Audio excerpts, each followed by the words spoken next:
Hey everybody, and welcome to episode 51 of the Bonehead Podcast, where we talk all things Blood Bowl.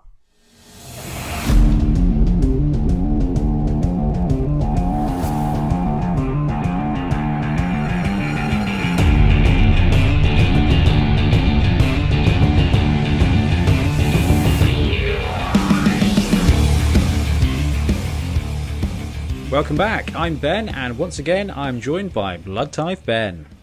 Hello, hello. How you doing, man? You okay? Yeah, really good. Really good. How's That things? sounded horrendously unconvincing, but genuinely I'm pretty good. I am 100% convinced. I tell you, you get to play with printing all the time. It can't be that bad. Yeah, no, it's pretty good, especially with the printing scene is getting bigger and bigger.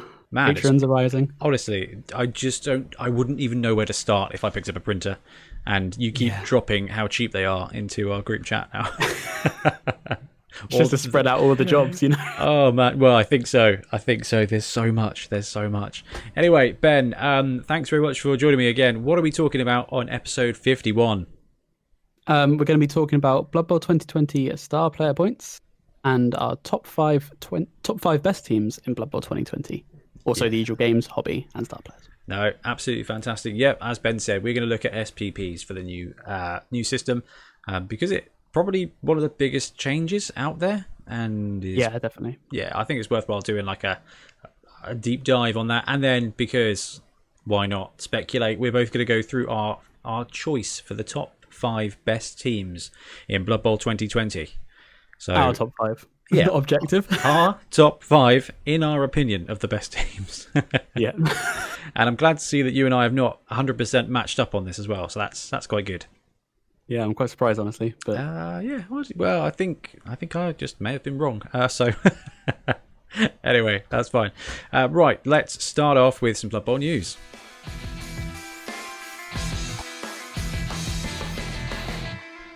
Okay, so Blood Bowl news. We've not got a huge amount. Ben and I were talking before the show. So there's the Norma Miniatures Bretonian Kickstarter. That's been delayed until the end of September. We've got the Amazon one that includes the STL files that Ben's printed. That's not happening until the end of September.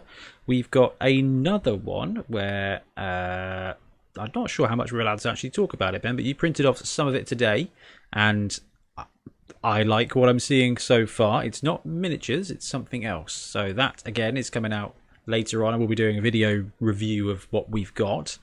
So that's all coming out soon, and we've got another one that is coming out very soon. So this podcast is airing on Saturday the 19th.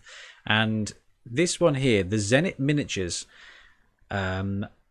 1,000 Faces Cult, goes live on Thursday the 17th. So when this podcast drops, you will be able to jump on Kickstarter or follow the link if you've not already seen it and have a look at the 1,000 Faces Cult. So it's listed as a thing that can be run as Norse, Human, Chaos, Renegades, and I think something else. Is there a 4th team in there as well?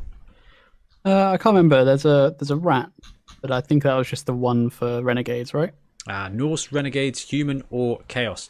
So, Zenit Miniatures, they've done some stuff before. I can't see if they've done a lot of Blood Bowl stuff, but they've been dropping some of the miniatures. Now, if you're watching on YouTube, you'll be able to see some of the bits. It looks like a rat ogre. It looks like a couple of ogres. Yep. Very Oni style. Yeah, and an actual ogre. So it looks like they're going to have some very interesting big guys. We don't have prices, so there is a Kickstarter click here to be reminded, but there's no details on it. Normally we get access to a draft, don't we, Ben? Yeah. Usually they, people give some feedback on what they've seen so far and stuff like that. We haven't seen that just yet. No, so just going through and having a look at some of the pictures. Sculpting looks good. Painting looks fine for the example miniatures. It is a kind of barbarian mix of barbarians and Blood Bowl. There's sort of a bit of Japanese influence in it. Yeah, like you said, there's the Oni, but there's also kind of samurai-esque stuff. Oh, I can see that with the. Oh man, this is going to sound insensitive, but the kind of dresses or the skirts or the the long leg wear, the baggy leg wear. I mean, it's quite. You know what, Ben? It's kind of Warcry, this style. It really reminds me a lot of that actually. Like the Iron Golems, you see that as well and stuff like that. Yeah. Oh, there's some other stuff there, but I think that's going back to July. Yeah, it is. So we've got a Kickstarter coming, and we know nothing about it. So keep an eye out for that on Thursday. There's people asking if it's going to be STLs, and there's no responses yet. So we will just have to wait and see. But the big guy looks cool. The Oni looks cool. The style looks really good. I'm just really hoping the price is going to be reasonable. We've seen a lot of high-priced Kickstarters, and I think that's why I'm so excited for the Norba one, Ben. Yeah, I know. It's just when you've seen that and you've seen the sort of price point, it can be. It's just like suddenly the bar's getting lower and lower. I feel maybe there's a bit of pressure on the creators. It wouldn't surprise me if there was, but yeah, if we can get teams for £30, that would be crazy. Then we're in. Then I'm in trouble.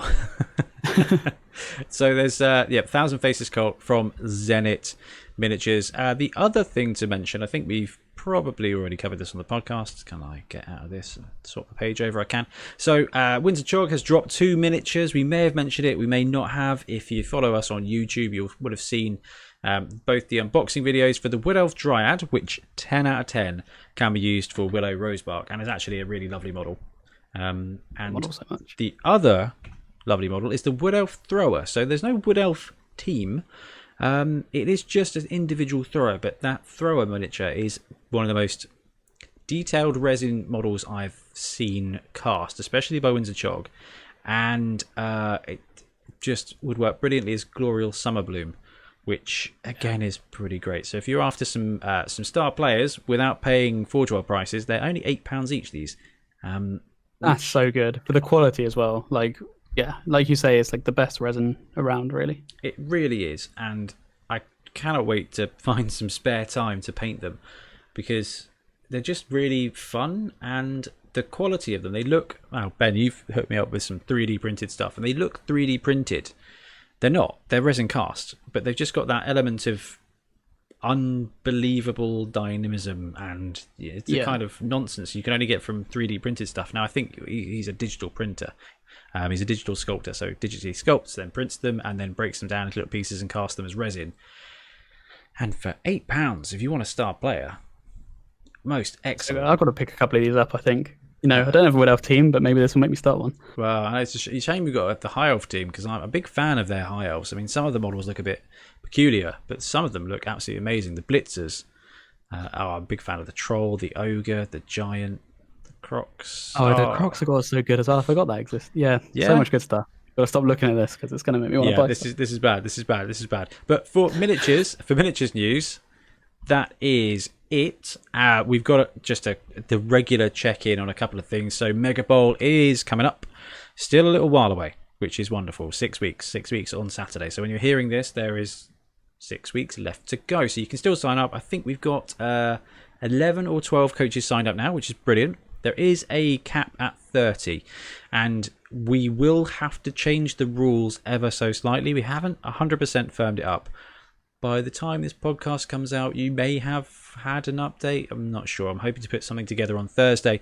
Basically, because of the rule of 6, which is not a Games Workshop rule, which is a shame, we are going to have to run the tournament in groups of 6 coaches, essentially.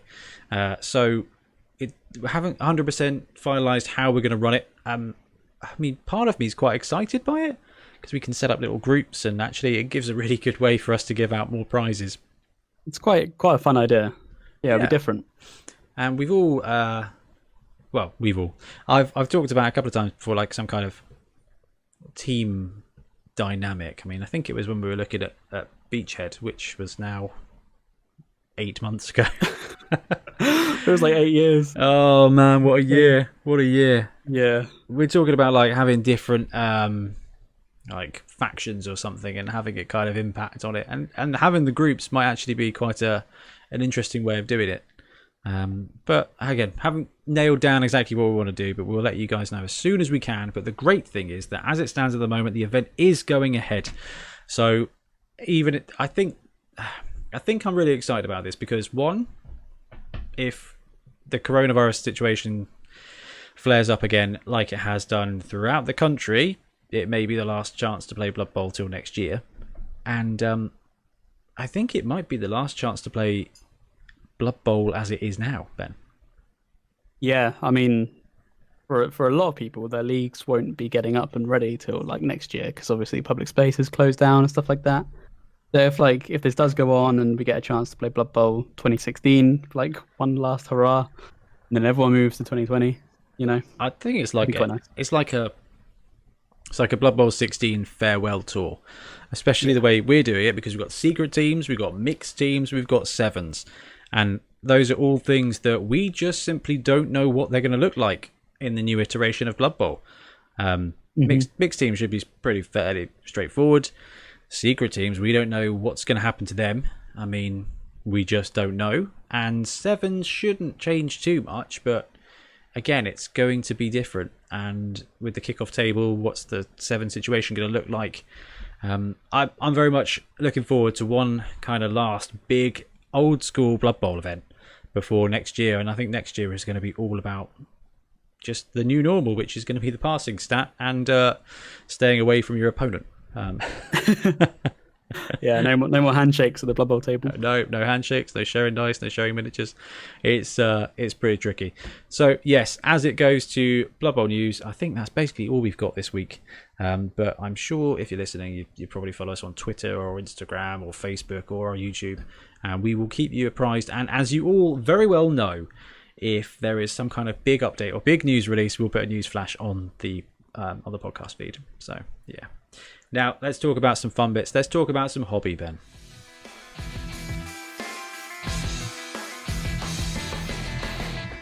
Okay, it's the hobby section, but there's just a couple of things we did want to mention that we missed out of the news. The first is that our short story competition is still open. It's open to the end of the month. The thing that reminded me to remind you is that we literally just got an email with 2 cool sounding stories in there. We have said recommended word limit of 3,000 words, but whatever works for you guys. Really, we are just after some exciting Blood Bowl stories, and I'm sure you've heard us talk about it before, but it's going to be judged by a Black Library author and ourselves, and the winner will win a custom Maelstrom mat, and we'll be doing audio versions of some of the best stories. So yeah, get involved and just flex those writing muscles. And Ben, you had a little update for us as well. Yeah, on the last episode, I mentioned the snotling video, painting video. Got done it all, got it all recorded. I was editing it, finishing it off, and then my computer was pretty much just like, nope, can't do that. So I've changed my software. It was the software's like being slow and difficult. So there's a little bit of a delay on that, so I'm just going to do it when I can. So sorry if you're looking for that. Not quite ready yet. So what we've seen so far of the video looks really, really cool. So it's definitely worth waiting for. It's something that we've not had on the channel before. So I'm really excited. It's quite new. Hopefully with more and stuff, more attempts in the future, we sort of iron out the kinks, get used to it, and yeah. Hey man, video editing never, ever, ever, ever, ever goes to plan. If you're watching on the YouTube version right now, you can see that I'm having significant problems with my lighting. And if you've watched any of the team, the starting rosters videos, you'll know that that's not a new problem.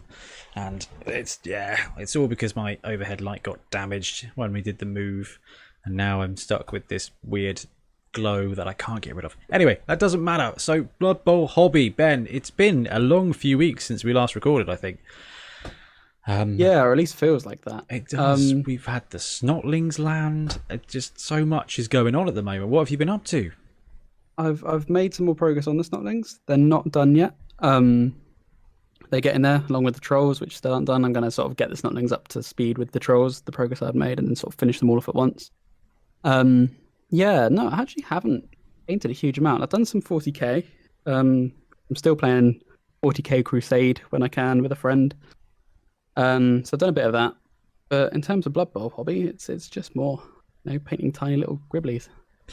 So Ben's forgotten to mention that he's printed out at least one entire Blood Bowl team. It wasn't for him. Oh, that is true.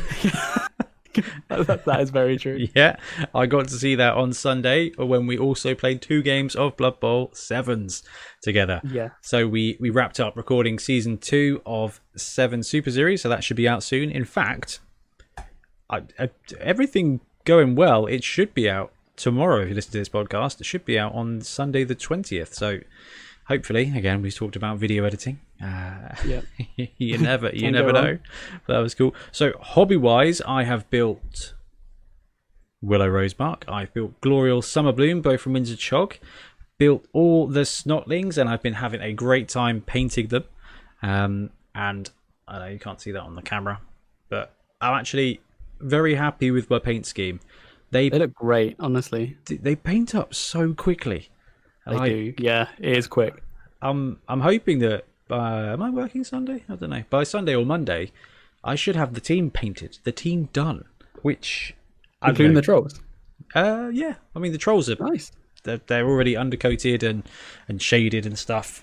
There's not a huge amount. It's not a great look. It's not going to be a great looking team, but the models themselves are going to carry my lazy paint job, and that's it does look really good. You have done a very good job, even if it's lazy paint job. You can't tell. It is. I'm just so excited for them. I'd say they're just so much fun, and now I need more to finish off my Underworld team. And man, the ridiculous thing I did this week is I very nearly bought a bunch of AOS brutes, like from Orc brutes from Age of Sigmar. Yeah. Because I don't want to wait for the Black Orc team to land. So I got my goblins out from my Underworld team, and I was like, right, I got these 6. I could paint them up. I could get a box of brutes. That's 5 Black Orcs. I could paint them up. Then I could use the Black Orc team. Fortunately, the guys in our group chat were like, but just wait. There are many other teams to play with. Just wait. I mean, we don't know when the box set's coming. It could be 2 months away, but it was wise. There's plenty to paint. So I actually luckily avoided that. So I can still focus on my trolls and the Snotlings. And you can always try Black Orcs on a Roll20 or something like that, if you want to give them a go. That is a very interesting idea. We probably should. Ooh, we could get a Black Orcs versus Nobility game going. Let's do it. Oh, we should do that. All right, cool. Listen out for that. Look at follow us on something so you can see what we're doing. So that was hobby. Ben, games played? Played any Blood Bowl? Yes, we both played Blood Bowl, as you aforementioned a minute ago. That was awesome. That was really good fun. It was for 7 Super Series, which we have, will be reviving. Yeah. Like you say, it should be out maybe the day after this episode. But I'm sure it can. But what was it like? So you've played a game of tabletop. One game, I think. One game, Blood Bowl 2020. This was my first tabletop Blood Bowl, and it's so nice to be back. I think one of the first things I said when we were playing, it's just like, I don't have to declare a pass action every time because I should, but I don't have to. In fact, I've been editing the first game we played, and at one point you're like, I can't see the tackle zones. Like, where's the grid? Yeah. I tell you what, it's very different. The hardest thing for me was trying to go back in time and play using the current rule set as it is. Yeah, because we've done so much work, and this episode is going to expand on that. And looking at 2020 and the rules changes and everything, I was like, what's the passing stat of a werecat? Yeah. How does this work? Oh, it's crazy. But it was wicked to play some 7s. It was great to play with some secret teams. I mean, yeah, I've missed that team. Haven't seen them in almost a year. Well, yeah, I know. It's nice to have them back where they belong. And so we've got 2 games coming up for you. It's the Were team versus Ethereal, and the Treeman team versus the Marak, which is a kind of Khemri knockoff team. And it's great 7s fun. It's just great 7s fun. There were some proper 7s games, weren't they? Yeah, definitely. Some good scores and some classic stunty action. It's just so much fun to play some games. Yeah. I mean, thank you so much for having me round. I mean, we had to try and do a different camera setup to make sure that there was enough distance because, historically on the show we'd buddy up, but literally sit next door to each other behind the green screen and just like wedge in. Not the case anymore, so we ended up going and doing something different. We had a camera. I think it worked though. I think it worked really well. It might be like we might see it more often in the future, even if lockdown stuff eases up. I thought it looked really good. I don't think lockdown's going to ease up. I think this is very true. Wishful thinking. I'm being hopeful. Oh man, me too. I'm so hopeful that we can pull off MegaBowl before things get really bad. And of course, I'm not gonna shy away from the fact that if it starts to look ropey, then we will pull it because nothing is important as people's safety. But I work in retail, and one of my stores, let's just say, not that the panic buying is back, but things are picking up significantly. Like I was off for a few days last week with Tiff, and I got back to work and I was like, wow, sales are really good. And I kind of looked at when they got bigger and looked at when the government announced the rule of 6, and I was like, oh, I see what's happening here. I was like, oh, good. All the same essential stuff that's going off the shelves. Just so much toilet roll. Genuinely, like, people are buying 4 packs of it. It's interesting. It's interesting to see how the public reacts, and it's kind of carnage. But yeah, hopefully we can get MegaBowl in, and hopefully everything calms down, and the lockdowns have kept everything safe, and we can return to some kind of normality. Because I don't know, it's just too much fun. But yeah, thank you so much for having me round, Ben. And no problem. It was great to play those games.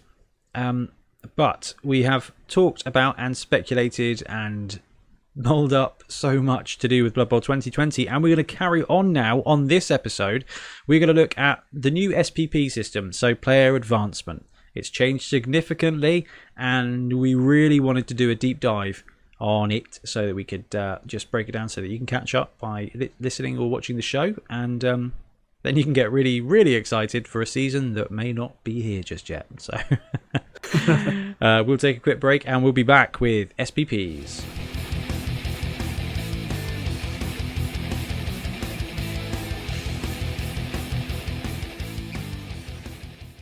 Blood Bowl makes a very cool video game. It makes a very cool tournament game. It is not the most fair, or it's not chess. It's random. There's tactics and there is skill, but it is random. But really, I think everybody would agree that the best thing about Blood Bowl is doing the league, man.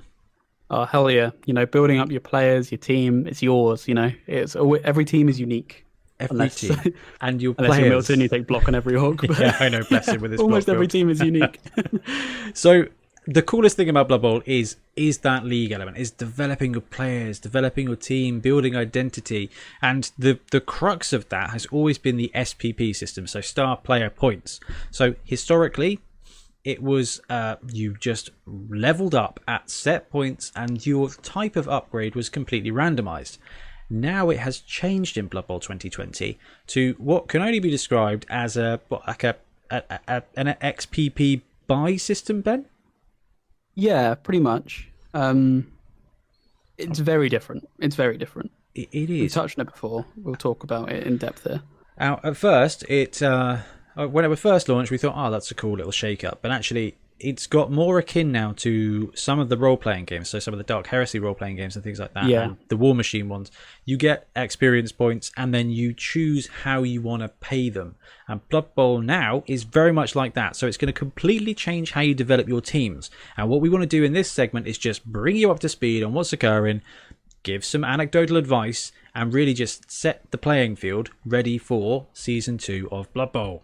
So before we go into how you spend it and what you get for spending it, we're going to talk through very quickly earning SPP. So a lot of it hasn't changed, which is good. You still get 1 point for a completion, 2 points for a casualty, 3 points for an touchdown. There's a couple of other changes though. So you get 4 points for an MVP now instead of the 5. And the rulebook does say that it is completely random.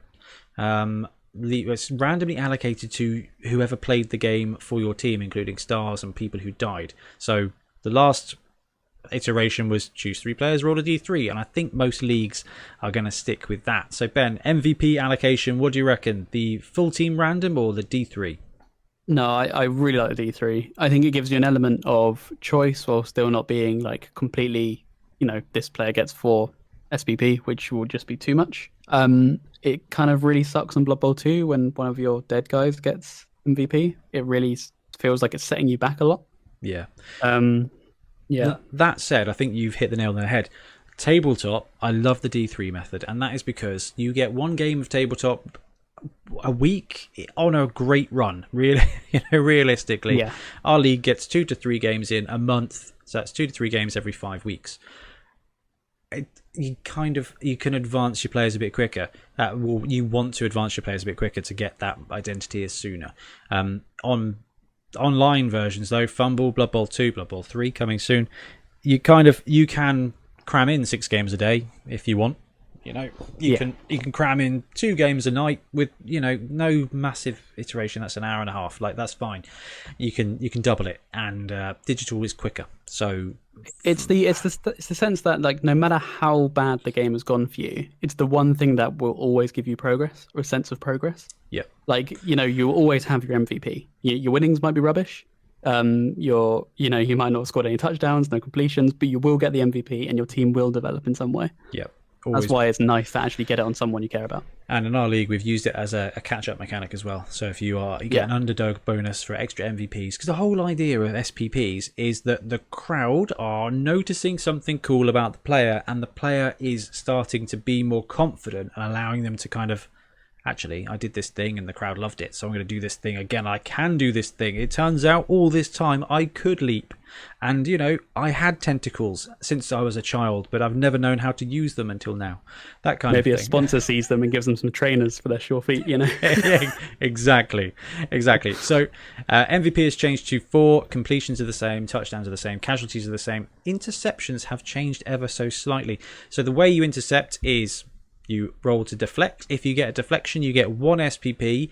If you convert that into an interception instead, you get 2 SPP. So interception stayed the same, but there's a kind of smaller one on deflection. If you want a breakdown of how the passing rules have changed, check out our Blood Bowl 2020 rules change video on YouTube. It does cover that. So it will cover the kind of how the deflection and how the interception process works.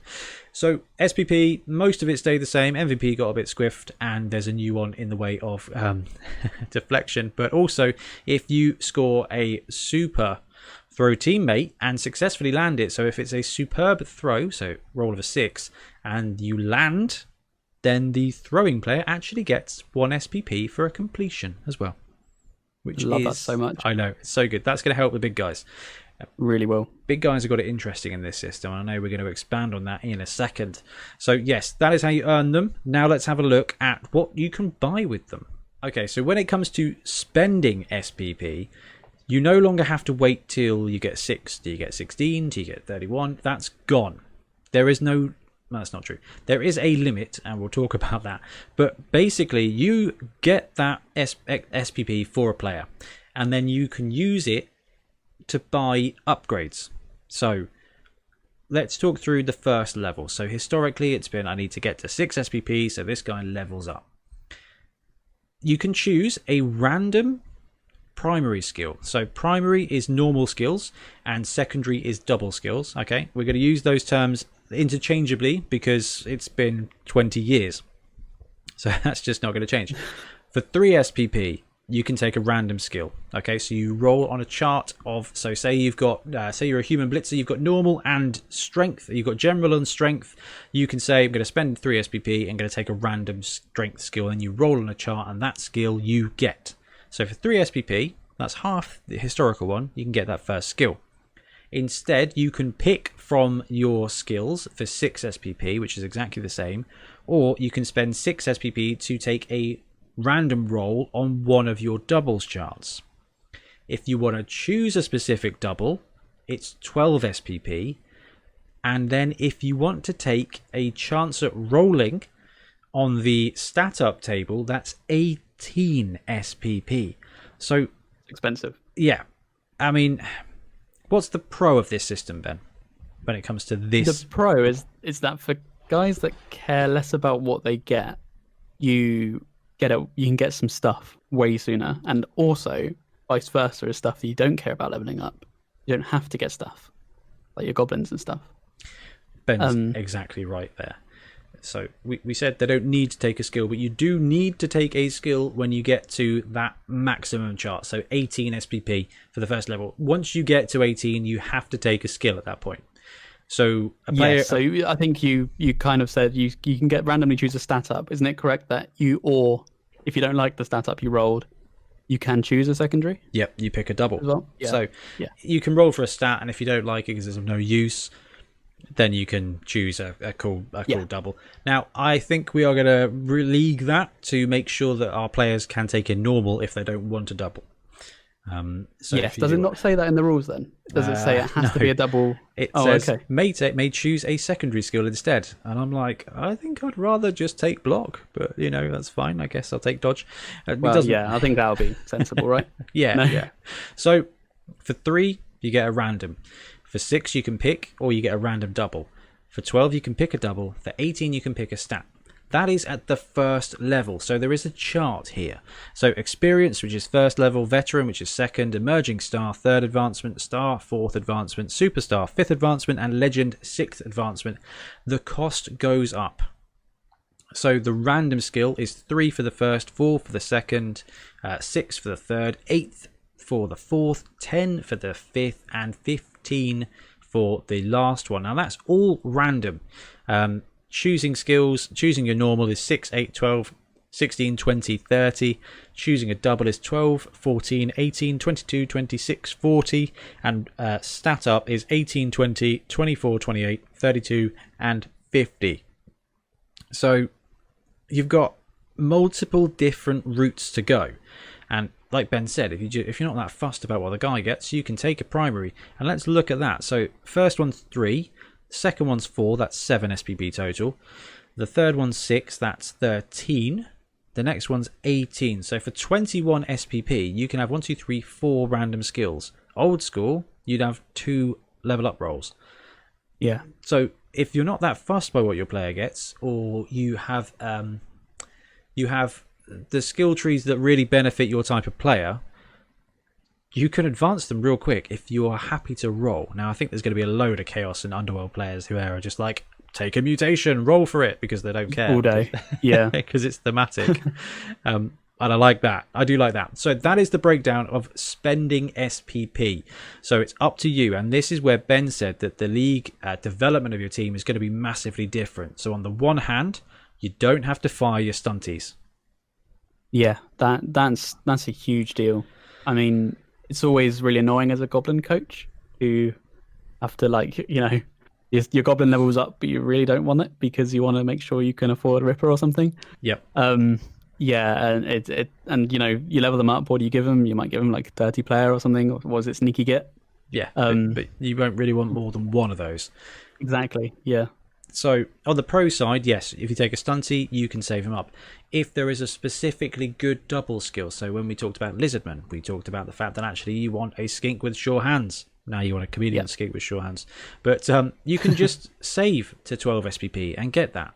If you want to take Horns and a Gutter Runner, now you just wait till you've got SPP, till you got 12, and you can always take Horns.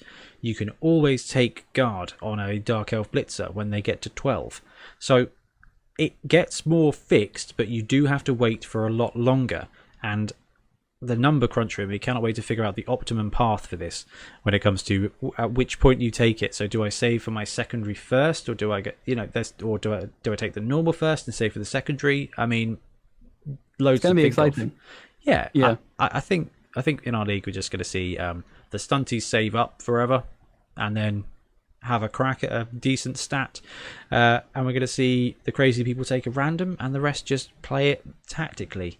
And that's the good side. The bad side for me is that you lose that excitement factor of my goblin leveled up, but now he's strength 4. Well, okay, strength 3. But yeah, we're going to be seeing that so much less. Like we're going to be seeing double skills, I think, come up a lot more often because it's less spiky. Because now you can guarantee you're getting a double. So you're going to get some really interesting builds.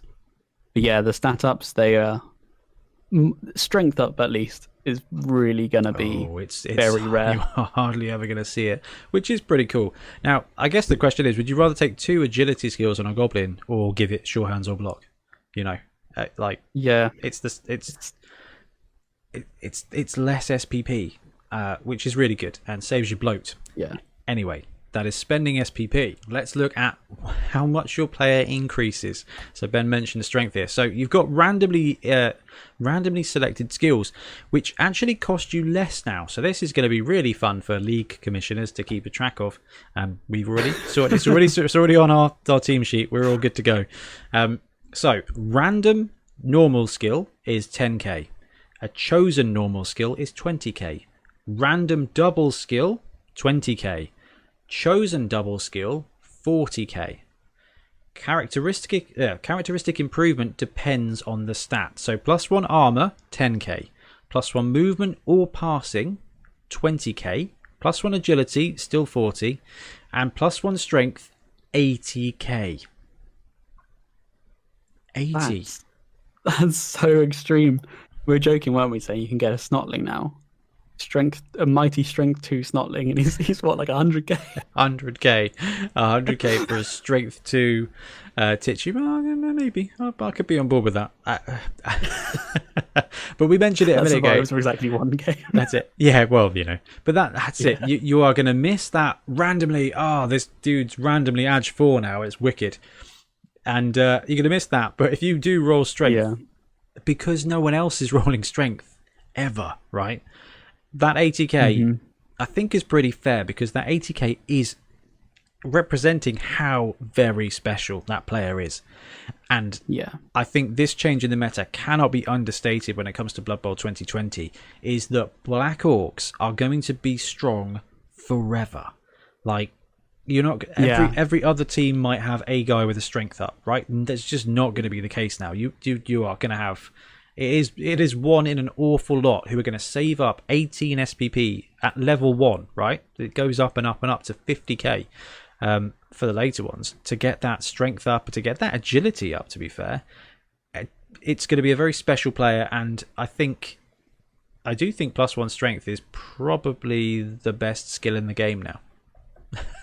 Yeah, I mean, if you have like a Lizard Man team or something like that, or like you say, a Black Orc team, or even just an Orc team with your Black Orcs, or your what they call now Big Uns. Yep, the bubs. You roll strength, you get your strength 5 player with no nega trait, you're going to be like, dude, it's huge. Yeah, definitely. Absolutely huge. I can take 80k for that. But if you don't, strength 4 is just going to be massive forever. Yes, exactly. I think in that regard, it's really good.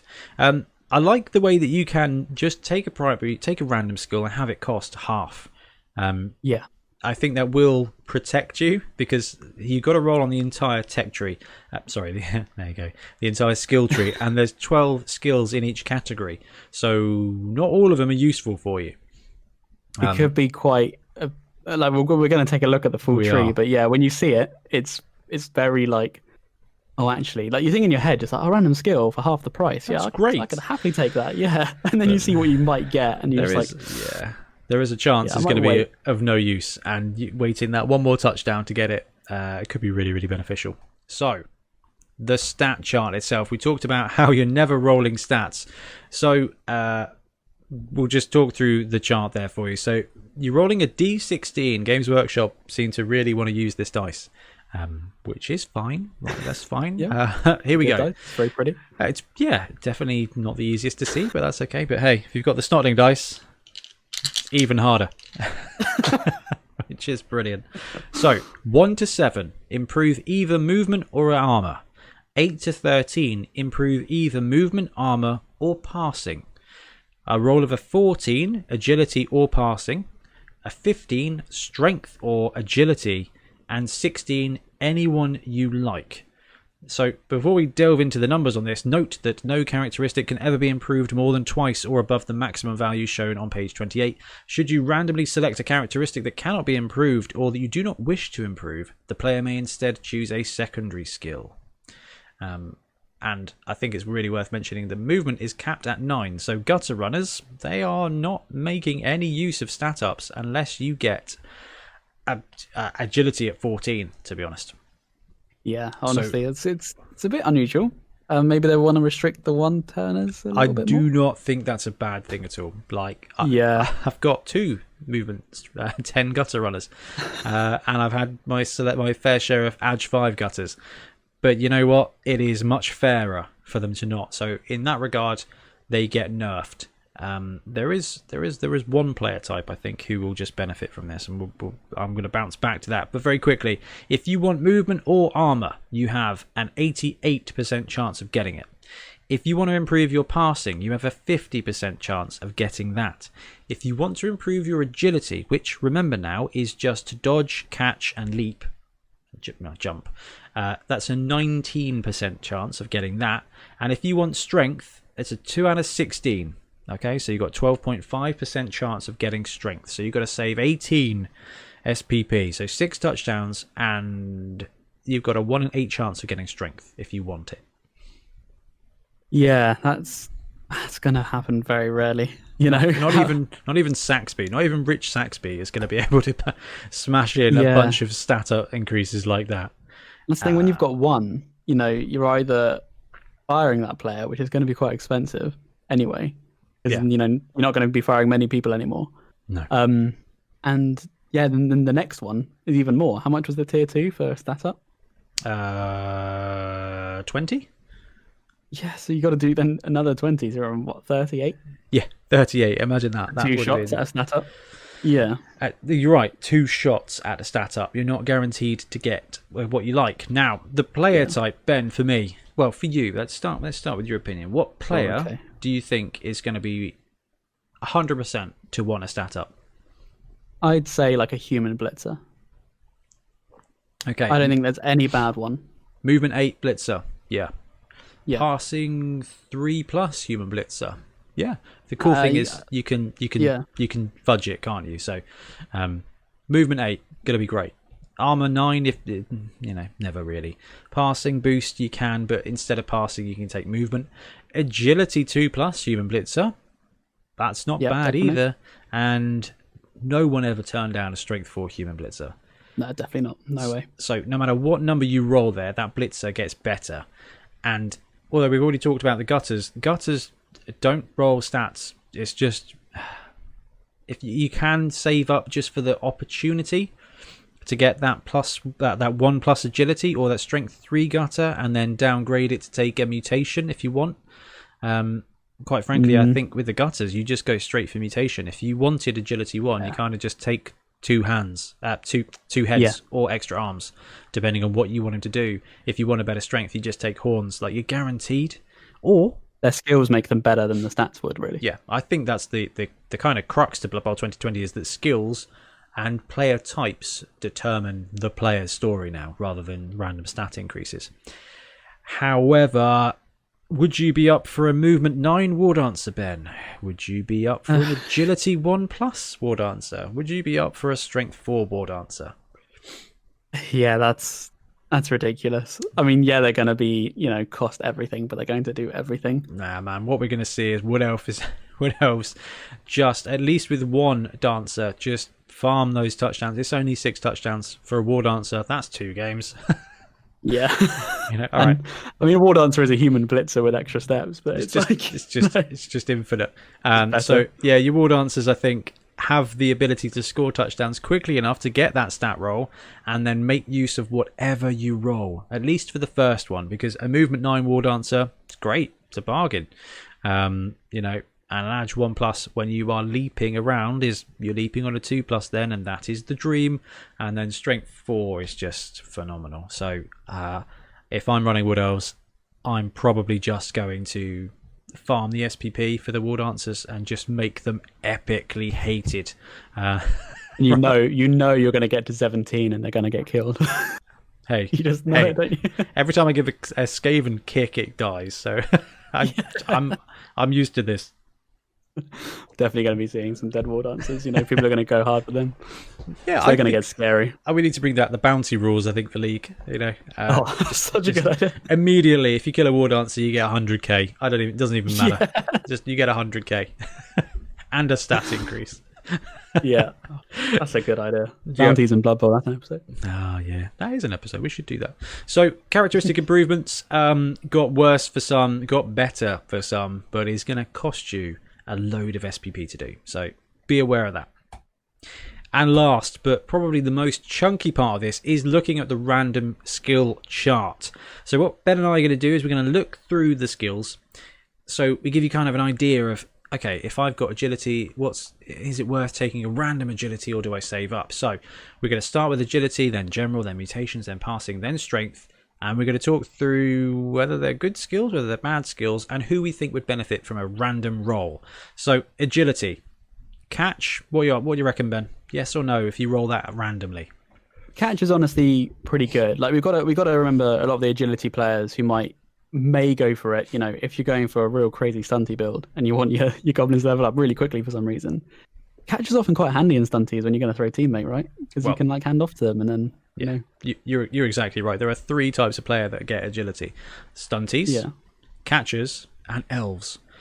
Yeah. So with that in mind, catch, we like it. Diving catch, what do you reckon? Pro elf catcher might like that. Diving catch gives you +1 to an accurate pass catching, so increases your agility. So anything with agility 3+ is therefore going to be catching on a 2+ from a diving catch. Plus gives you that cheeky roll to catch something around you. So not something you would necessarily choose, but it could be worse. That's kind of medium. Catch is decent. Diving catch is okay. Diving tackle. That can be handy, I think. I've seen, is it snotlings take stuff like that, take diving tackle, because you can really just get stuck in and be a real tarpit. Oh yeah, it's great in a stunty league as well. So diving tackle can be good, but I don't really want to give diving tackle to one of my catchers. No. Dodge. Dodge. Most people have got dodge already if you've got access to the agility. Now, if you roll a skill that you've already got, you re-roll. So that's something to bear in mind as well. Defensive, which is the your guard doesn't count in my turn skill. Could be handy. I wouldn't like to roll it. I think it's so situational. Especially as you're rolling usually early on. If you're only rolling at 3 SPP and you get defensive and no one's had time to develop guard yet. Yeah. Is it an ability? Are they now the only team that start with some? No. Do they have it? No, no one starts with defensive yet. No one starts with that. I keep mixing up Bretonians because they've got it right. No, defensive is a brand new skill. Fend. Am I thinking secret Bretonians? I'm thinking fend.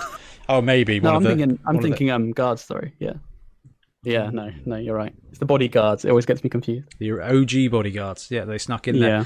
Okay, jump up, however. Ben, you played with that on Sunday with your wares.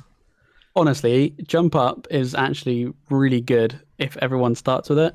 If you're rolling it as your first skill, I don't know. I tell you what. Jump up's great on stunties because they tend to get thrown and also punched into the ground, and it's basically 3 free movement.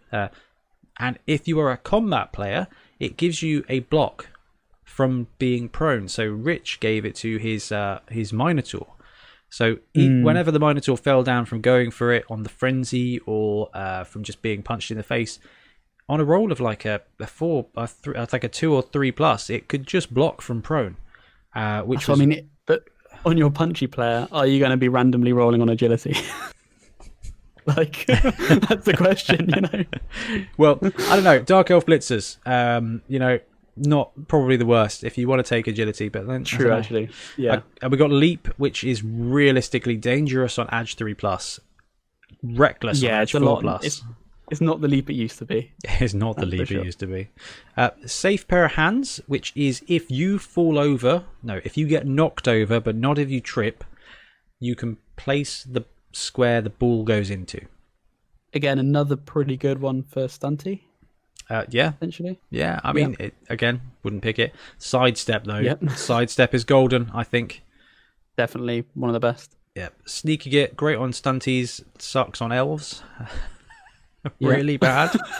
And then you got a pair of absolutely brilliant ones, which is Sprint and Sure Feet. So in the realm, I don't think you'd ever turn down Sprint or Sure Feet. I think that's just brilliant. So in the realm of agility, you've got Sprint, Sure Feet, Sidestep, Dodge, Catch. So that's 5 skills that are really good.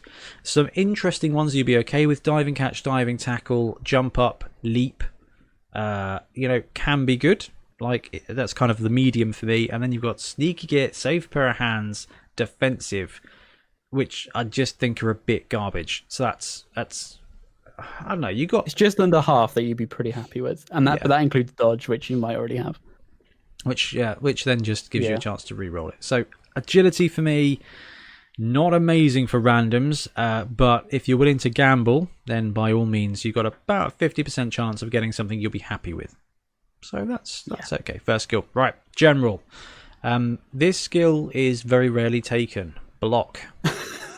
I don't think that's really... There's not many players you wouldn't want block on. In general, it's the best skill, really.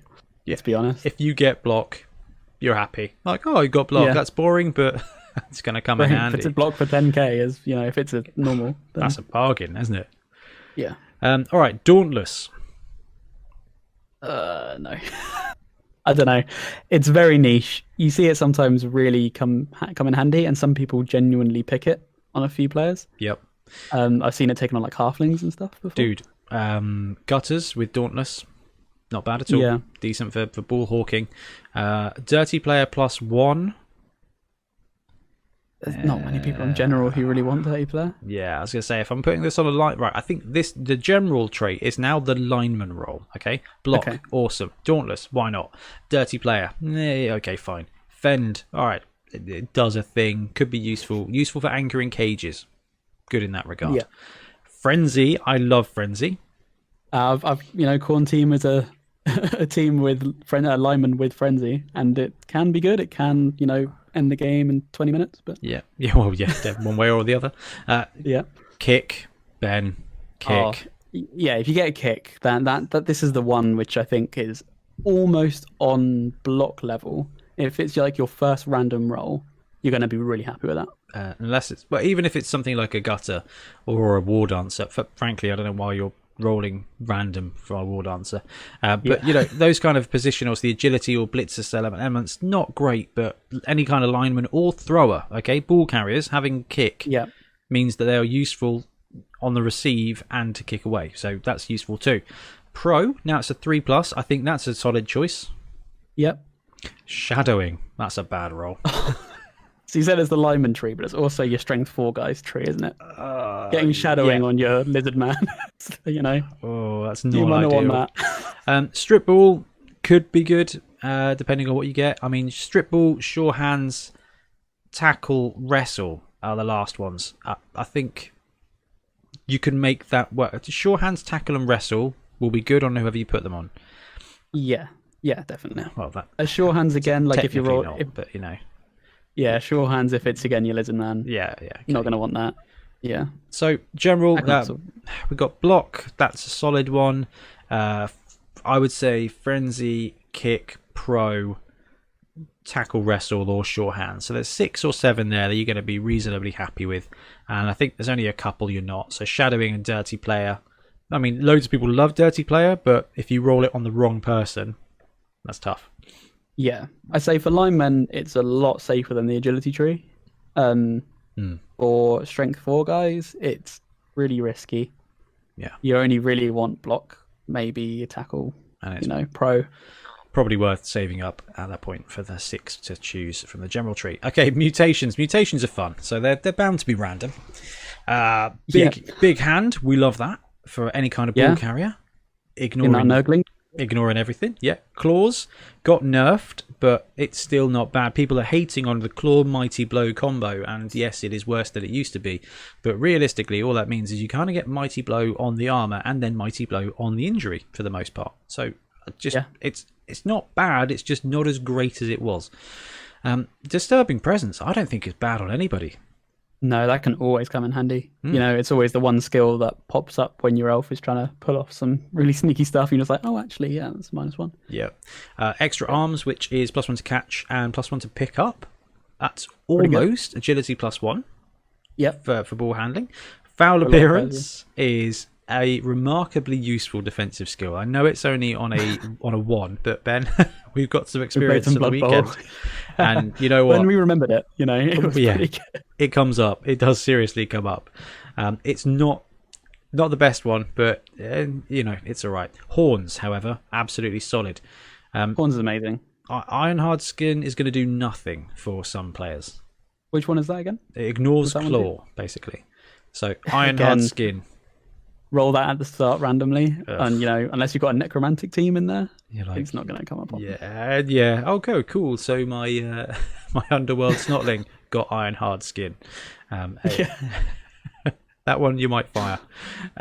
Monstrous Mouth, which is +1 to catch, and then is it +1 to catch? No, it's a reroll for catch and counts as sure hands against strip ball. So it's kind of better catch. I like that. Yeah. Yeah. Prehensile tail is great if your guy can stand next to somebody. Tentacles. You know what? Tentacles is not ideal if you are low strength, but it's more rolls. And the more dice you make your opponent roll, the more likely they are to fail something.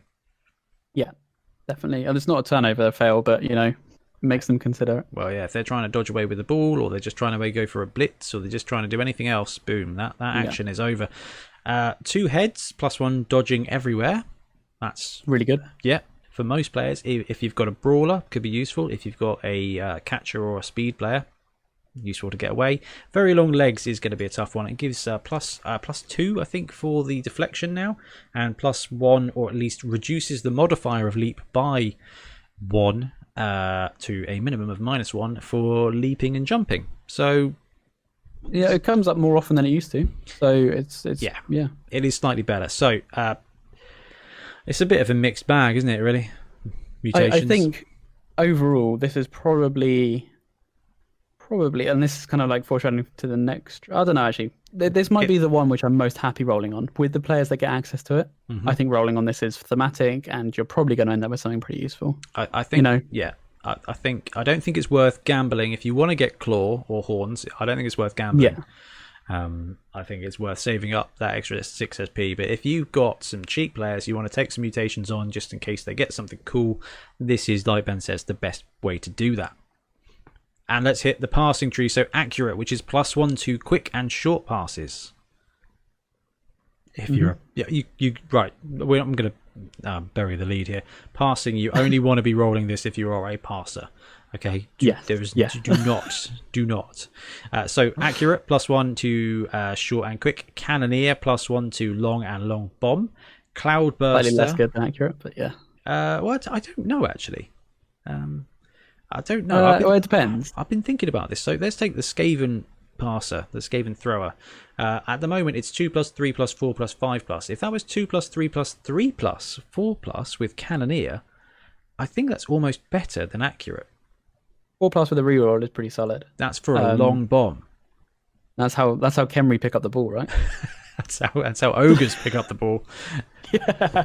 Don't mention Khemri. Don't mention Khemri. Shh. You might be right, actually, because starting on 2+, your accurate's actually going to come in less often. Yeah, you're making quick passes only. I think so. Cloudburster is the one that stops you from being intercepted. Dump off does the dump off thing. Fumblerooski means you can choose to put the ball on the ground during a move action, and it doesn't cause a turnover. Hail Mary Pass is the one you want if you've got a bomber. Okay, that's classic. Leader. Very useful.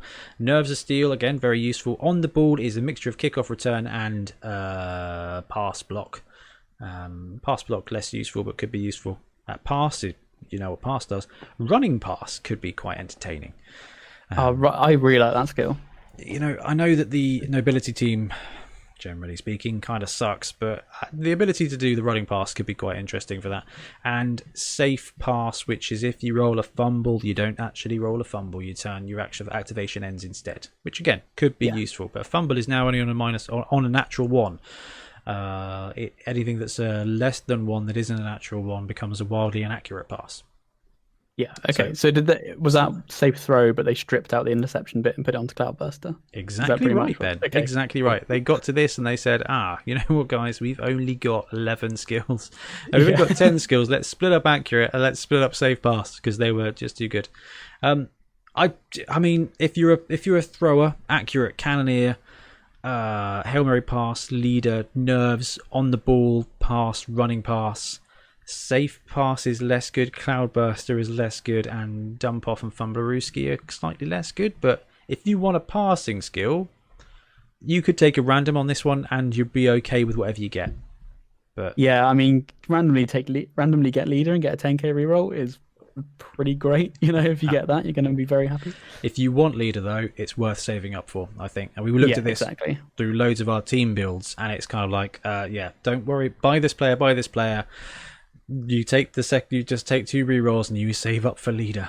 Same with a bomber. If you have a bombardier, you just save up and get Hail Mary pass. Yeah. Come on, fungus flingers, just 6 SPP, just 6 SPP, and you get that Hail Mary pass. That's where it's at. Going to be a lot of MVP rolls. Right, strength. We've got armbar, which is +1 to armor rolls if a player dodges away from you and dies. Ugh.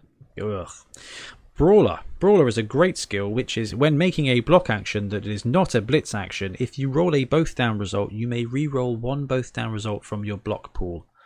I really like that skill. I really great. like it. I think it's such a clever way to introduce a skill. Sorry, I really fawn over this because I think that's just really good design. It is good game design. It's very Fantasy Flight games. Like, I like it. Yeah. It's not very Games Workshop in that regard. Okay, break tackle got slightly worse. It's +2 if you're strength 5 or more, and +1 if you are less than strength 5.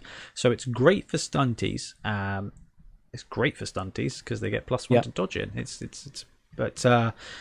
So it's fine for medium players. It's bad for some of the big guys now. Grab can be useful. Guard is always great. Always. Unless, your team randomly rolled defensive 6 times. Juggernaut is, Juggernaut is fine. Mighty Blow is fine to great. Multiple block, it's not bad on a big guy, right? Multiple block is not ideal. Yeah. You make 2 blocks, they happen simultaneously, and your opponents both get +2 strength. So you're going to need an assist in there for a strength 5 guy to pull off 2 2-die blocks, but that could be pretty sweet. Happy with that. Yeah. I think multiple block is going to be amazing on the Black Orc team because they've got Brawler. They take Grab first. They take Guard first. They've got the ability to use Grab to position things, and then you just do actually 1 block, 2 block. You chain, chain it into all your teammates as well. That's why I'm so excited to play Black Orcs, is because just with a few skills, this becomes murder. And then you've got some sweet little goblins running around scoring the touchdowns, being all the big man. I'm so excited, but I won't buy the models. It's fine. I'll wait till the team. Right, multiple block is okay. Pile driver, which is you knock a dude to the ground, then you make a foul action on them after you've already rolled the armor. So it's kind of like I think if you want to murder stuff, this is going to be worth taking. We saw it in the Blood Bowl 3 teaser video. We saw a Minotaur look like he used it. He punched a guy down and then fouled him. It's just like, if you're using pile drive on a Minotaur, that is brave. You're getting him sent off. I don't know. Well, no, because I don't think it actually counts as a foul. I think I don't. Oh, think does it not? No, I don't think you get sent off. Okay, that was my impression, because I was thinking on like on a pump wagon, this is actually pretty good because they're getting sent off anyway. But eeny meeny pile driver. When an opposition player is knocked down by this player as a result of a block action or on its own or as part of a blitz action, this player may immediately commit as a result of a block action on its own or as part of a blitz action, this player may immediately commit a free foul action against the knockdown player. To use a skill, must be standing, occupied, and plays prone, and their activation. Oh no, you're right. It does count as a foul action. Yeah.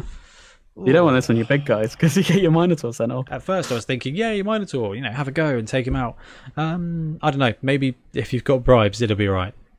Yeah, maybe. Tough one. Stand firm. Underrated skill, useful for cage stopping. Always comes in handy when you need it, really. Yeah, it's never bad. Strong arm, only useful for throwing teammates now. That's literally all it does. If you can't throw teammate, you get to re-roll it. And thick skull's not going to be terrible.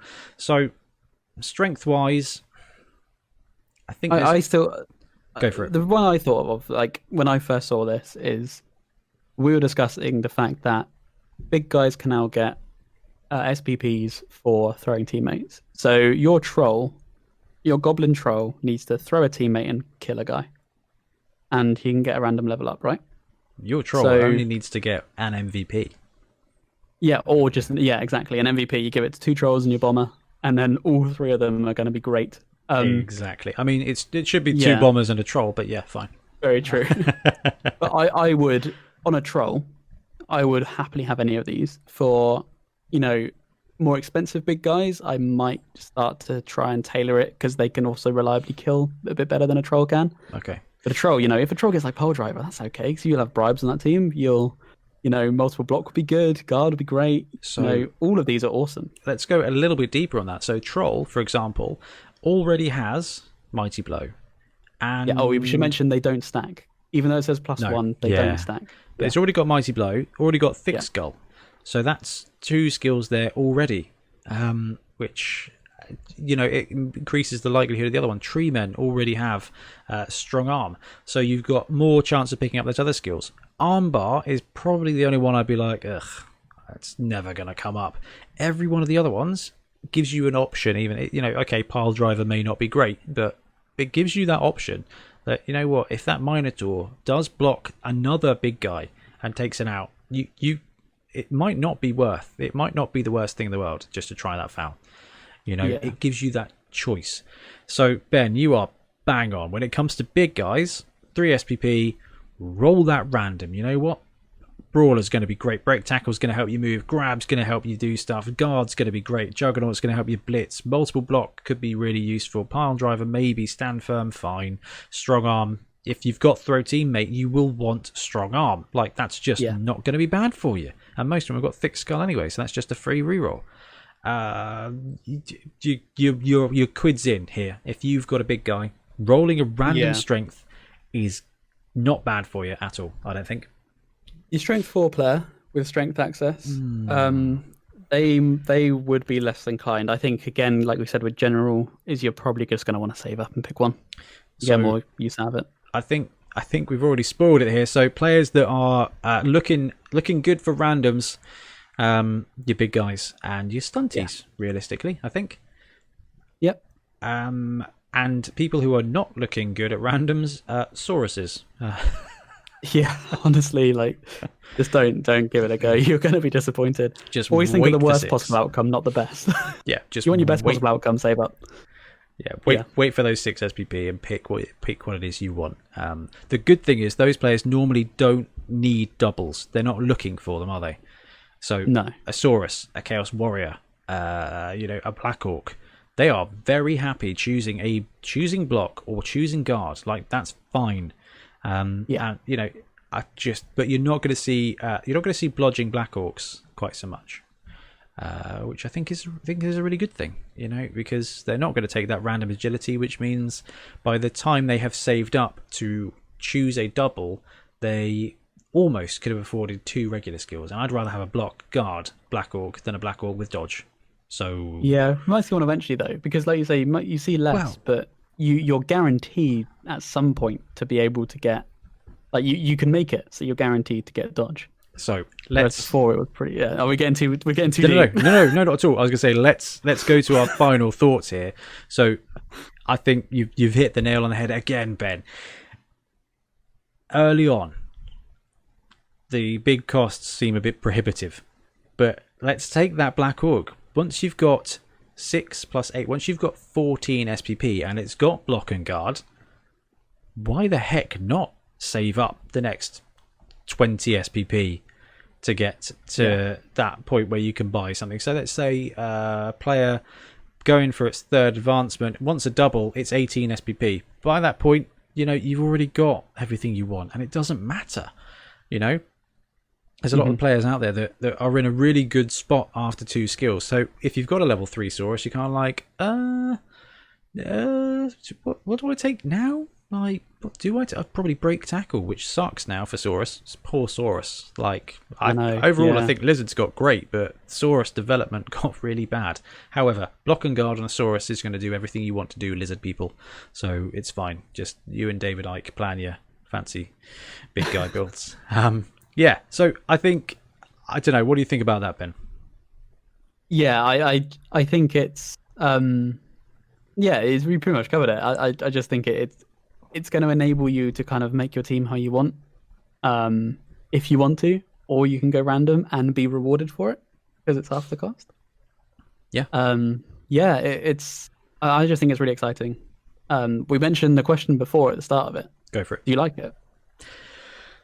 I really loved rolling a stat up on a little guy randomly. I really loved that. Let's just roll this guy and see if he becomes anything special. No, he doesn't. Okay, never mind. I really loved that random lineman becoming Edge 4, and then you're like, oh, I've now got a star. I've got a star brewing up.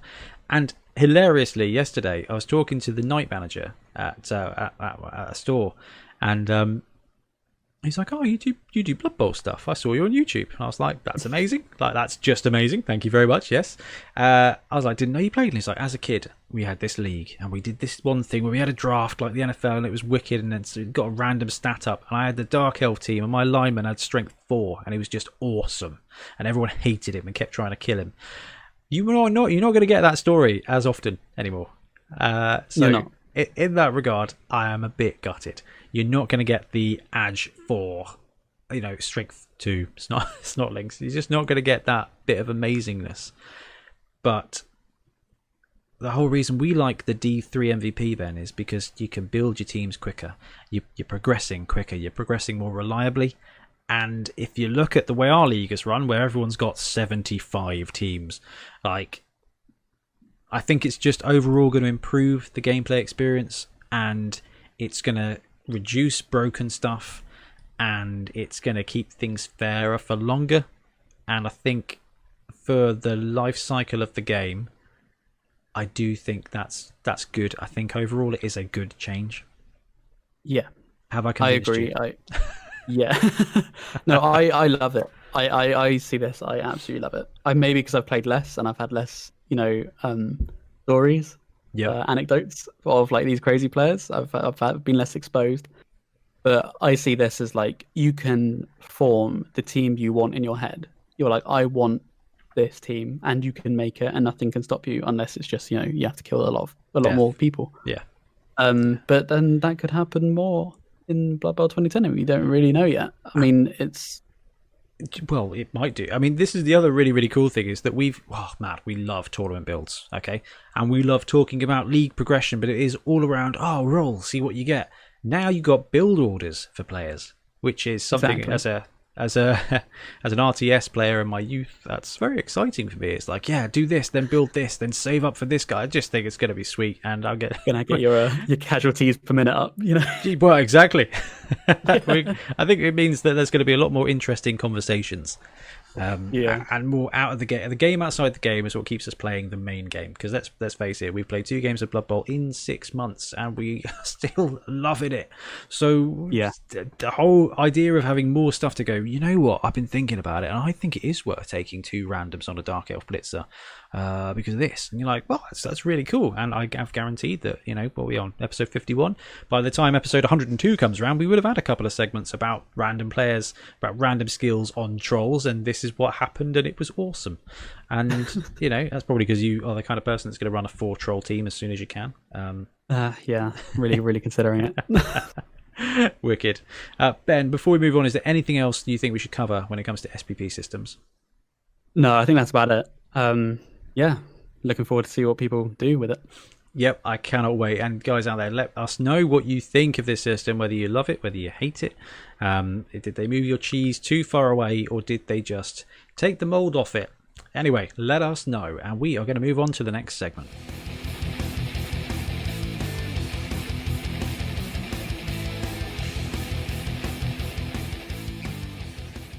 So we've got the new edition of Blood Bowl. We've looked at team builds, we've looked at skills, we've looked at leagues, and we are ready to give our first impressions, or I suppose it's our second, because we did that winners and losers episode, didn't we, Ben?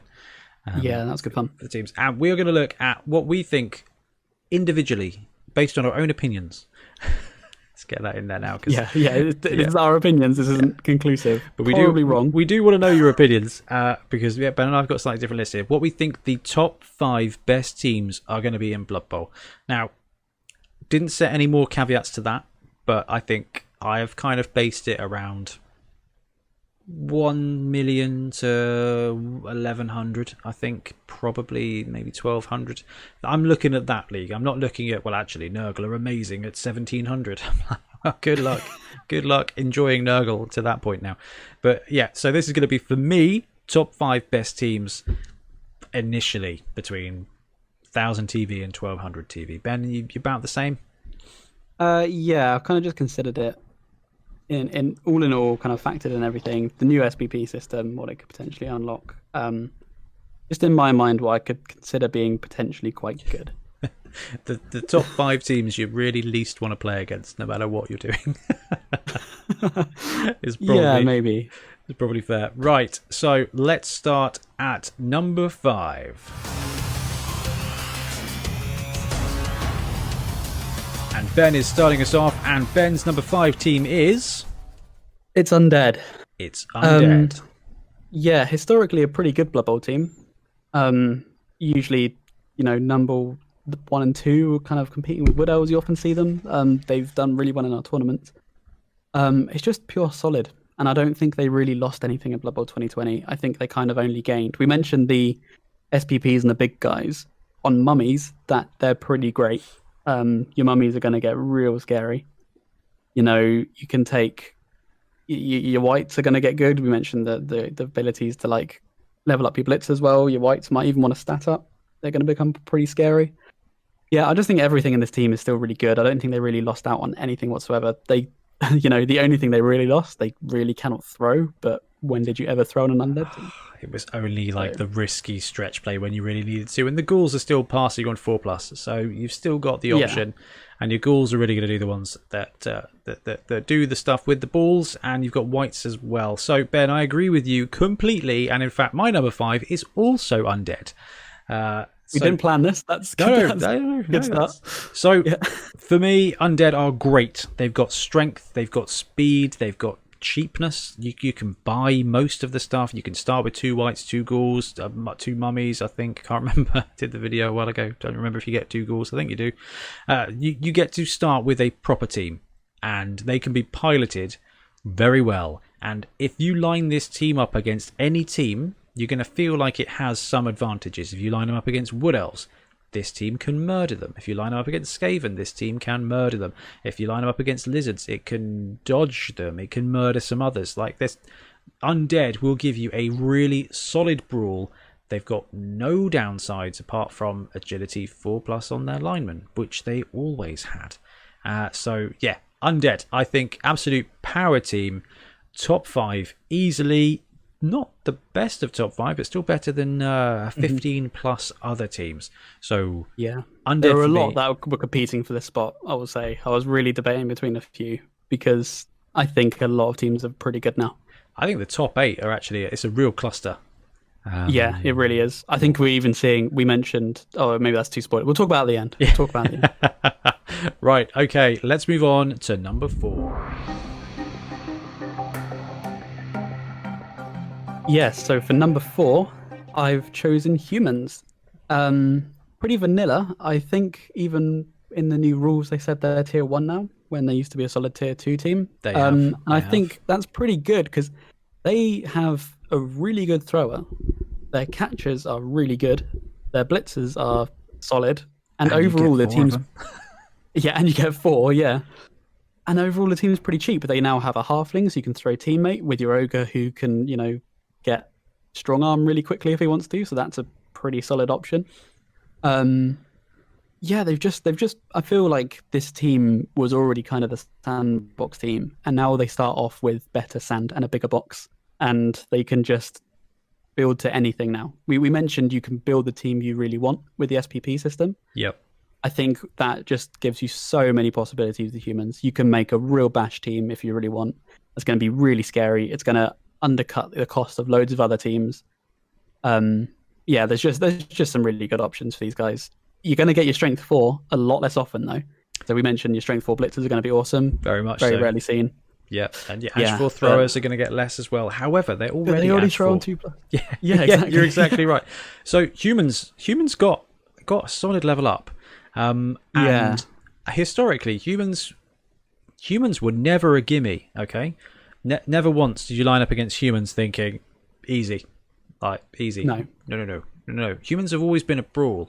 Now, like Ben said, actually, their thrower got a stat boost, kind of. Yeah.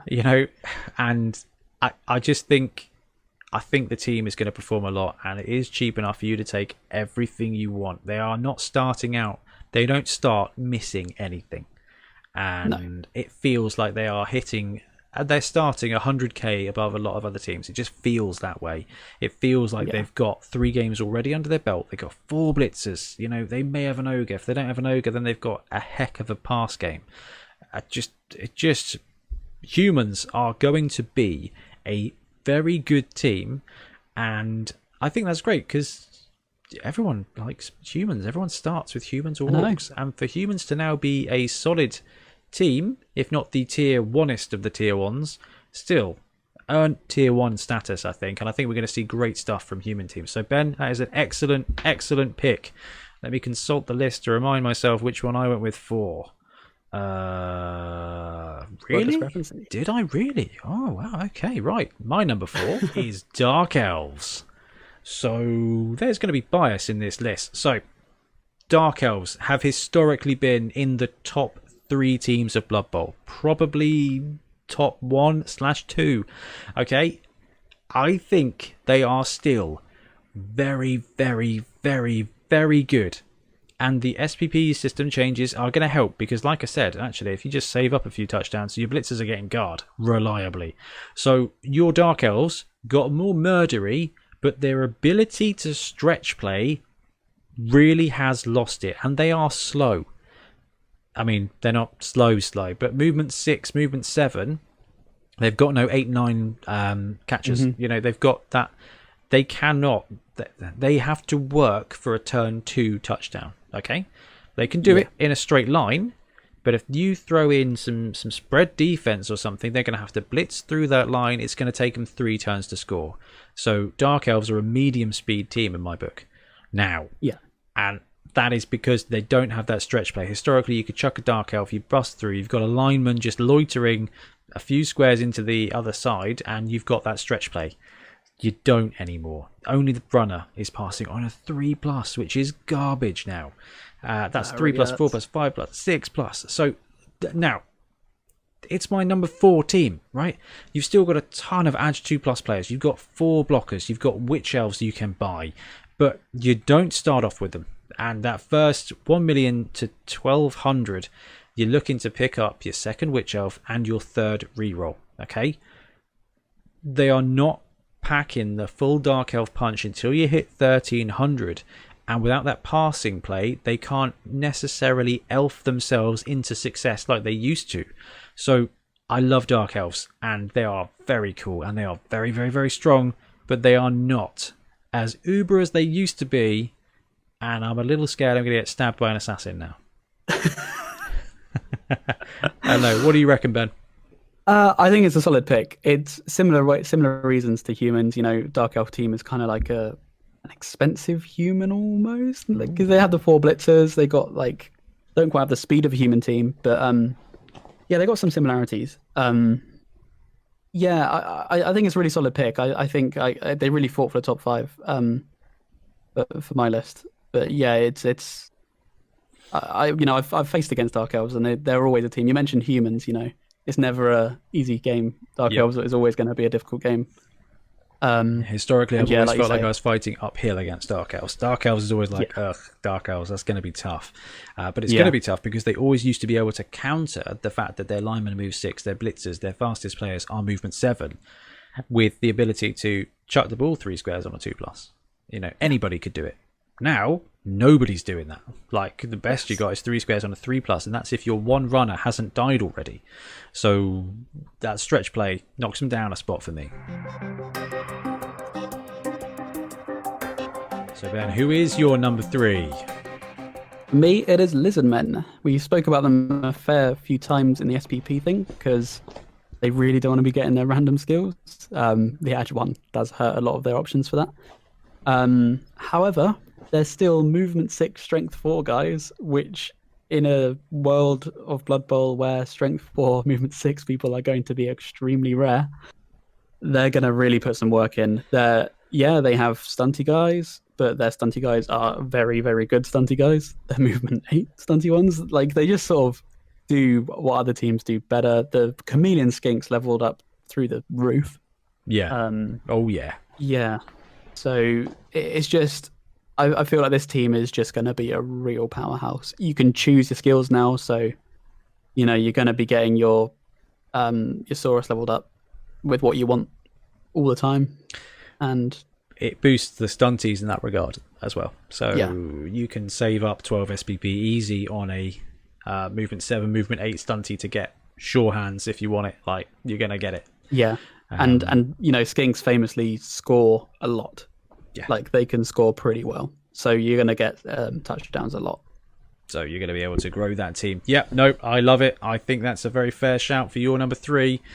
My number 3 is Wood Elves. I am going there already. So Dark Elves at 4, Wood Elves at 3. And quite frankly, it's for very similar reasons. War Dancers are still fantastic. And when it comes to League, like we said earlier, save up for a stat. Just do it. It's going to be great. It's just not going to go wrong. They are expensive. You start with nothing. 2 War Dancers, 2 rerolls is basically what you're getting. Maybe something else spicy, but not a lot. Your throwing game has hurt.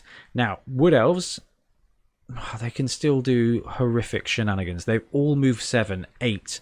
Like, this is a fast team, okay? But they are a fragile team, and they are an expensive team, and they can pull off shenanigans in the olden times, and they cannot do it now. They cannot do it. They are still a horrible team to play against, and those War Dancers are going to be really tough. But once the War Dancers are gone, the Elf team is less good now, which is lovely. It always used to be, if I've got 3 Elves, I can still score a touchdown. Well, now you probably aren't going to be scoring as many touchdowns. You're not going to have those 4 touchdown games. It's going to be 2 to 3 touchdowns. And I think you've got a window of opportunity here to knock Wood Elves off. So if you ran a human team against a Wood Elf team, it would be a game. And quite frankly, would, more so than it used to be, especially at that early on. You're exactly right, Ben. That's it. Quite frankly, Wood Elves against humans, I'm taking Wood Elves 3-1 on that one. I don't know who the coaches are. I don't know what the roles are going to be. I don't know how many blitzes are going to get rolled. And that is another element that we haven't really touched on, is that blitz isn't going to carry you like it used to. It's not. You're not going to have that blitz. You're not going to have that pass. They're going to have to work on being a fast, agile, running/flying team. but it's kind of spoilers to my top 2, because Wood Elves didn't make my list, and it was kind of your sort of roster talk and all of that. It really does hurt. Like you're saying, you don't start with a lot. Your guys are all armor 7. They're just going to crumble. Hang on. Yeah, you're right. They didn't make top 5 for your list. They didn't make top 5, and they really considered it. I really considered it, but I just think they're still Wood Elves. They're still going to crush, especially tournaments. They're going to be awesome. I just, maybe it's out of principle. It's nice to see Wood Elves not be top 5 in some things. I completely get that. Okay, so that was our number 3. Ben, who is your number 2? I said Wood Elves didn't make the list, but other elves did. That's Elven Union, so that's... Wow, okay. 3 elf teams. So, Pro Elves, Elven Union are rated as Tier 2. Wood Elves are rated at Tier 1. Ben here, going for gold here with a Tier 2 team at number 2 best team. Sir, explain yourself. Maybe it's optimistic, but we mention this a lot on the winners and losers, and I've sort of gone through some rosters, and I've seen we were recording this not long ago. The Elven Union roster video came out, and you can get where the Wood Elves start with nothing, you can do a lot with a starting Elven Union team. And they're cheaper and cheaper enough in the fact that you can maybe lose an elf and not cry. Well, that mixed with the fact you're going to be scoring quite a lot. You get extra gold than you used to. You do. In the same, they're not quite as versatile as humans, but, they start off all Edge 4, so they're not going to be. And your catchers are Strength 3. Elven Union catchers are, really deadly. And in this, when your passing game has leveled up to an extent, and the Elven Union thrower is nuts. I think that, yes, okay. I'm quoted as maybe I'm just fawning over the elf players. Well, I got called up on it. I think on our 2020 rosters, on our winners and losers thing, where I just claimed every single thrower was the best thrower in the game. The best thrower in the game, in my opinion, is coming up, but the pro elf guy is right there. I mean, Edge 2+, pass 2+ with pass. Movement 7? Movement 6, I think movement 6 on garbage, the absolute garbage piece. Wouldn't even bother. I'd take a catches hefty... with nerves and catch, But no, you're exactly right, Ben. So I will put links in the show notes to the Elf Union starting roster. Actually, the whole playlist. The 2 blitzer mix, 2 blitzers, 1 thrower, 1 catcher, 7 linemen, 3 rerolls. That you get, like Ben said, you get stuff. Max catcher build, 2 throwers, 4 catchers, 5 linemen, 3 rerolls. You're just going to have a great time. They're all going to die, but you're going to have a great time. I think it was the next one, which I really like. 2 reroll mix, 2 blitzers, 2 throwers, 2 catchers, 5 linemen, 2 rerolls, 1 box, everybody, 1 box of elves, 980. So you can take 2 dedicated fans there as well, or just save up for that apothecary after game 1. You get stuff, you get major stuff, and Ben, you're right. Yeah, you don't have blodge, but you do have pretty damn good blitzers with armor 8. That will stay around. 2 touchdowns from a blitzer, and you get blodge step immediately. Exactly. And you might, you're leaping as well as a war dancer, and by 14 SPP, you can have a blodge step, armor 8 leap war dancer. But he's a bit slower, but actually that movement 7 versus movement 8, it is a big difference. But armor value 7. Catches are 8, so well, yeah, I was just gonna say, but armor 7 versus armor 8 is actually exactly. probably a bigger thing. But the big thing is that those blitzers on the elf team are passing 3+. So you get up to 2 throwers on a 2+ pass, 2 blitzers with 3+. So those blitzers are sweet. Movement 7, blodge, sidestep, armor 8, 3+ passing, 2+ agility. Underrated, seriously underrated players there, and you get guard. You can buy guard on 12 as well. So you can. They are going to be real strong, but passing game and excitement, Elf and Uni, I think, are going to be.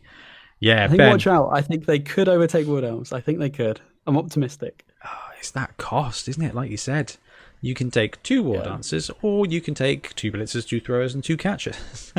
It's just, oh man, I need to paint my pro elves. That's that is brilliant. Right, my number 2 team is Skaven. So you guys will know that I love my Skaven. There's a face. I've got my gutter runner right here. Because I forgot to put him in the box. I love Skaven, and there is probably bias in here.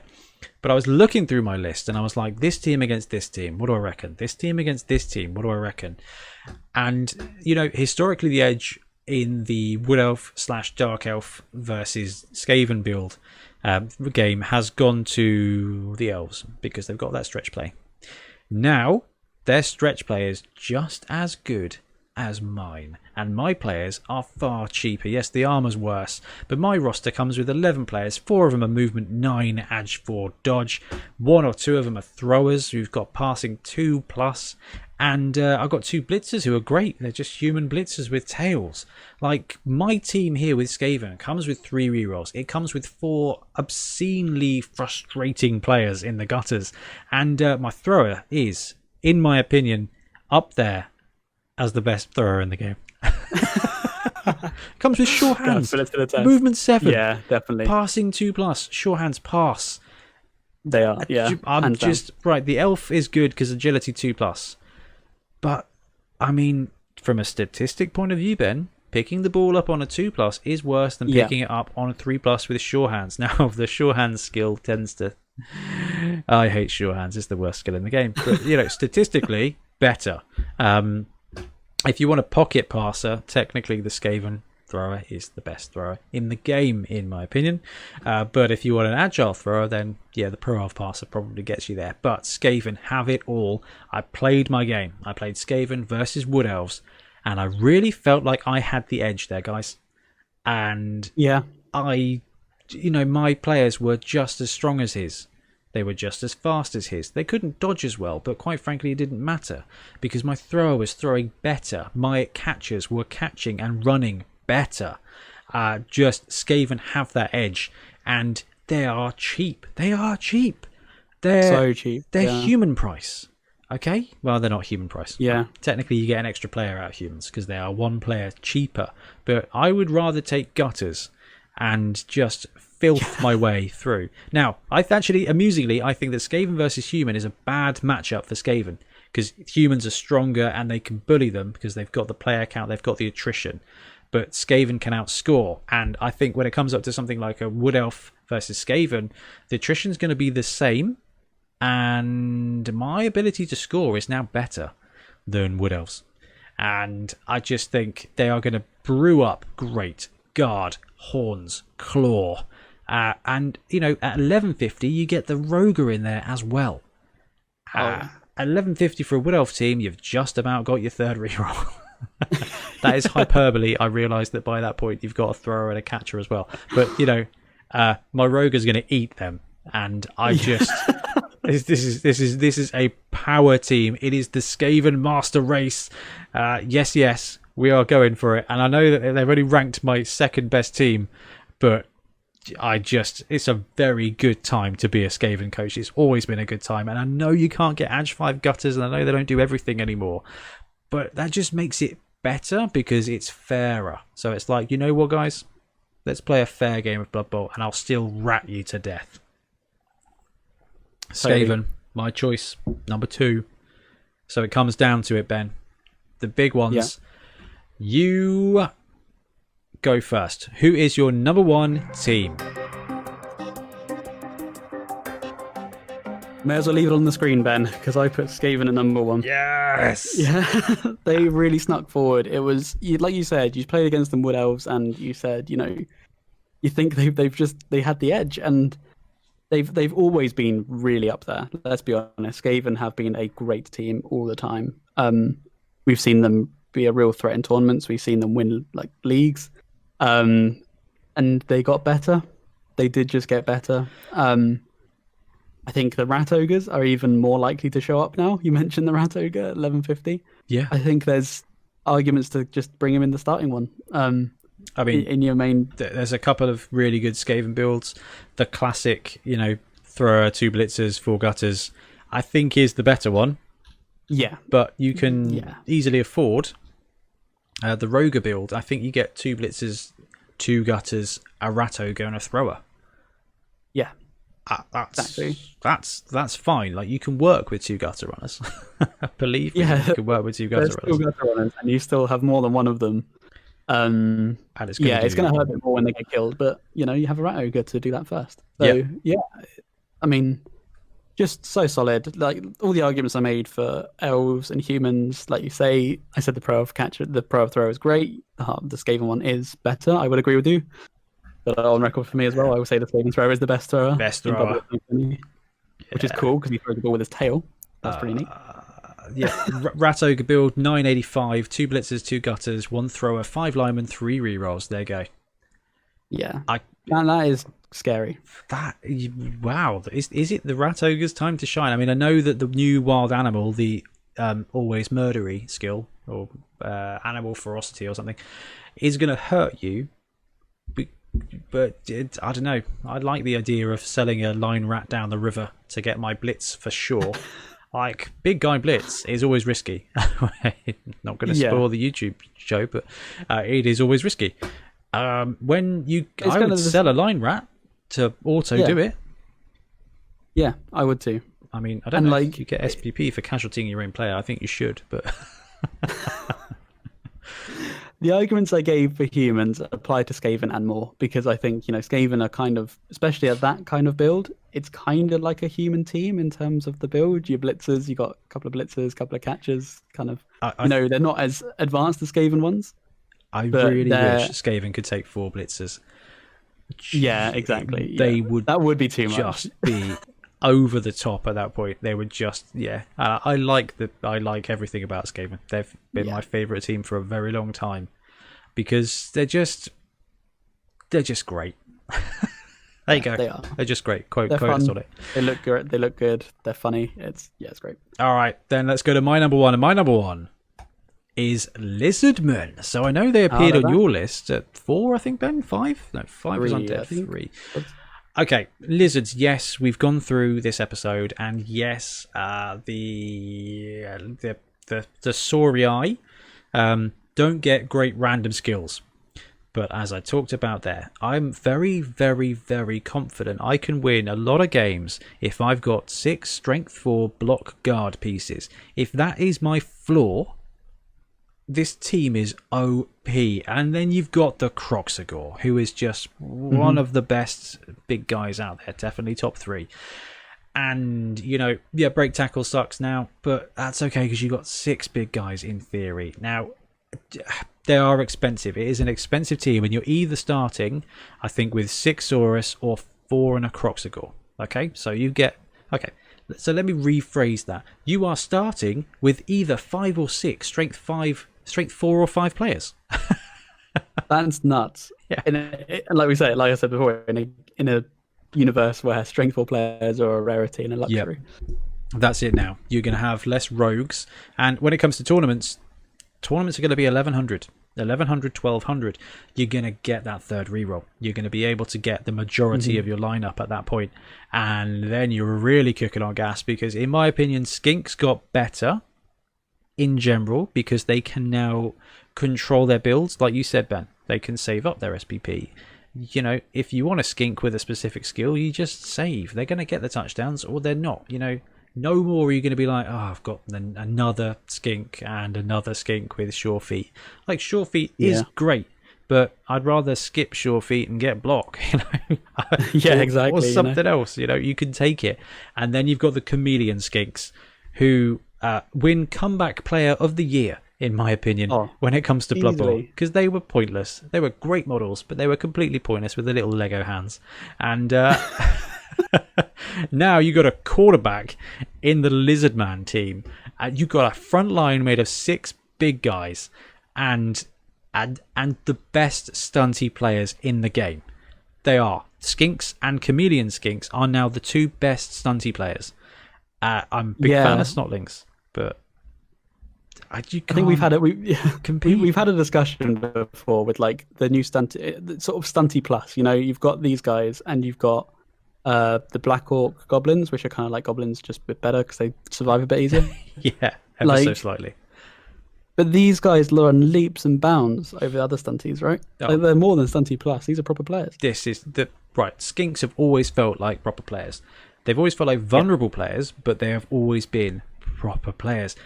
Dude, Chameleon Skinks have got passing 3+. You've got a passing 3+. This is the best passer in the game. No, it's not. But but look, you've got on the ball with this movement 7 edge 3 piece. So you get 3 free squares of movement. Whether he's on the run, okay, so you don't have to collect the ball. You don't have to move closer. You can switch sides. You can go wide. You can sneak him into the wide zone. So you've got 3 wide. You've got on the ball. So if you've got 2 Chameleon Skinks, okay, you can only do it with 1, but you've got the potential there. Then where you can control the SPP, you can build them. Randomly, they can get strength skills. I mean, I probably wouldn't bother, but they can get passing skills. They can get general skills. So I don't think that a sure hands Chameleon Skink would be a bad player at all. And no. I just... Oh my goodness, Skinks can get they can get everything. GPS on secondary as well, so you can have your guard skink if you want. So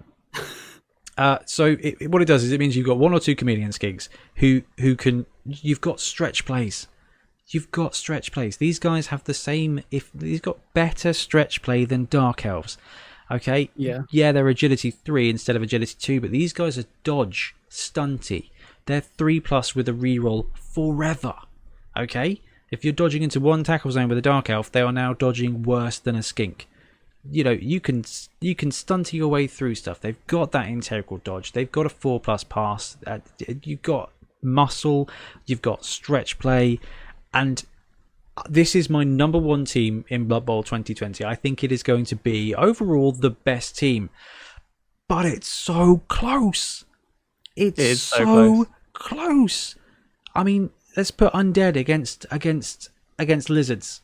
I think that lizards have a bit of an edge, but it's not a gimme. It's only 5%. It's a 55. It's not a Brexit margin, but it's a little bit more.